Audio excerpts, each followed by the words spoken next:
overall, the project is really designed to help radiologists develop the kind of reports that clinicians want to see from us, and to give reports the ability to contain data that can be reused for practice improvement, for education, research, a number of different purposes.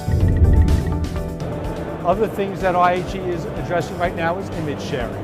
There is a set of profiles called XDS, Course Enterprise Document Sharing, that describes how healthcare in general should exchange documents between institutions. The RSNA, under a grant from NIBIV, an NIH institute, has focused on how to move images from the local radiology site into a personal health record from which the patient can then distribute the images as they need to be shared. You think of RadLex as sort of like plumbing. You don't necessarily see it, but it greatly enables a lot of important functionality that is going to be very important in reshaping and improving radiology practice for all radiologists. What we're aiming for is the ability of a radiologist to be sitting at a workstation ready to report. They have a need for a template or more than one template. They can go to the RSNA website or to another template library.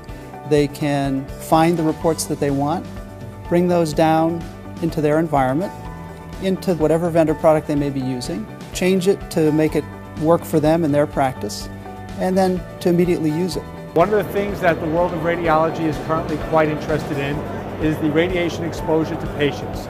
So IHE has described a profile called the Radiation Exposure Monitoring Profile, nicknamed REM, which tells us how to take the dose information of the radiation dose the patient was exposed to during a CT exam, during a CR exam, and how to move that information into PACS and into RIS so that it's exposed and available for reporting.